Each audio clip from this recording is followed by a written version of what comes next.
የሐሳብ የበላይነትን በመቀበልና በማክበር ከመገዳደል ወጥተን ክልላችንና ሀገራችንን ለማልማት በትኩረት መስራት እንደሚገባ የደሴ ከተማ ሃይማኖት አባቶች ተናገሩ። ሰው መግደል በፈጣሪ ዘንድ የተወገዘ ተግባር መሆኑን የገለጹት የሃይማኖት አባቶቹ ሁሉም ቤተ እምነቶች ተከታዮቻቸውን ማስተማር እንዳለባቸው ጥሪ አቅርበዋል። ተመስገን አሰፋ የሃይማኖት አባቶቹን ሐሳብ እንደሚከተለው አሰባስቧል። ከሁሉ አስቀድሜ ለቤተሰቦቻቸው ለሞቱባቸው ቤተሰቦች እግዚአብሔር ያጽናናቸው። ሁላችን አዝነናል። እግዚአብሔር ያጽናናችሁ ማለት እፈልጋለሁ። ከዛ ውጪ ግን እንደ እግዚአብሔር ቃል መገዳደል የእግዚአብሔር ፈቃድ አይደለም። የሰው ደም ምድርን ያረክሳልና የሰውን ደም አታፍስስ ነው የሚለው ትምህርታችን ማለት ነው። መጽሐፍ ቅዱስ በቀጥታ የእግዚአብሔር ቃል የሚለንን አልሰማንም እንጂ የእግዚአብሔር ቃል የሚለው የሰውን ደም አታፍስስ ምድሪቱን ያረክሳታል ይላልና እግዚአብሔር በማንኛውም መንገድ የሰው ደም መፍሰስን አይቀበልም። እኛም የምናወግዘው ነገር ነው ማለት ነው። የትኛውም ነፍስ ትሁን ይችን ነፍስ ያጠፋ ሰው መኖሪያው ጀሃነም ውስጥ ይሆናል።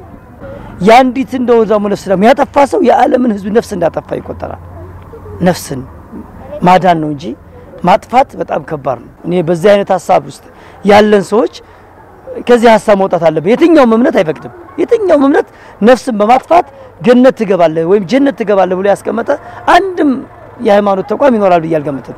እንደ እስላም ይሄ ነው ያስቀመጠልን።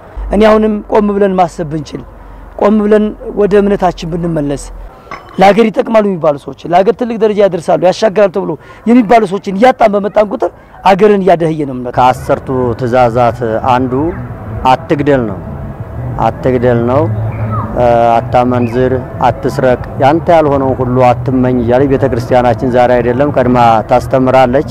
እግዚአብሔር የፈጠረውን ፍጥረት ራሱ ማስወገድ ወይም በራሱ ጊዜ ራሱ የፈጠረውን ፍጥረት በራሱ የሚያነሳው ሰዓት ማንሳት እንዳለበት ነው እኛ በቤተክርስቲያናችን የምናስተምረው። እንድንቀራረብ ነው የሚያስፈልገው እንጂ እየተገዳደልን እግዚአብሔርን እያሳዘን እግዚአብሔርን እየበደልን መኖር በፍጹም እሱ ትክክለኛ ነገር አይደለም። ልዩነት ቢኖርም አባትና ልጅ ልዩነት ሊኖር ይችላል። በባልና በሚስት መካከል ልዩነት ሊኖር ይችላል። ይልቁንም በፖለቲካ ሰዎች መካከል ሰፊ ልዩነት ይኖራል። ሁሉም ግን የሚፈታው ከቤት ጀምሮ እስከ አደባባይ በውይይት ነው እንጂ በመገዳደል መፍትሄ ሊሆን አይገባም።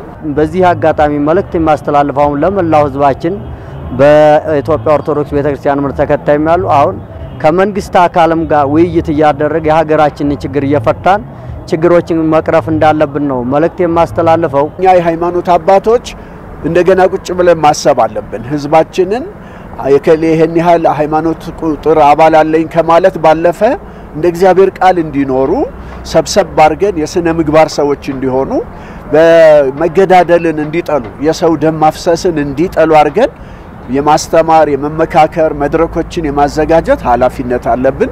መንግስትም ቆም ብሎ በማሰብ ማወያየት ወጣቱንም ሽማግሌውንም የሃይማኖት አባቶችንም በፖለቲካ ሌሎች ተጠቃሚ እንዳያደርጉ ይህን በማሰብ ከተሰራ ይህ ነገር ሀገራችን ያለው ሰላም ሁሉም ነገር ይከናወናል ብለን ስለምናስብ ነው እና በዚህ አጋጣሚ እንግዲህ ሁሉም የሚመለከተው አካል የሃይማኖቱም ተከታይ የሆነውም ያልሆነውም ሁላችንም ለሰላም ለሀገራችን ለሰላም ዘብ እንቆም። በእኛ በእስልምና ዑለማዎች አሉ፣ የሃይማኖት መሪዎች አሉ፣ አባቶች አሉ፣ የዲኑን ቃሉን የሚያውቁ እነዚህ ሰዎች መግደል ያለው ወንጀል በሰፊው ለህዝባቸው ማስተማር አለባቸው። እንደዚሁም በሌሎች እምነቶችም ይሄ መቀጠል አለበት። ይሄን ማድረግ ስንችል አብዛኛው እምነት ያለው ማህበረሰብ ስለሆነ ይወጣል ብዬ ገምታለሁ። ከእንደዚህ አይነት ውስጥ ይወጣል።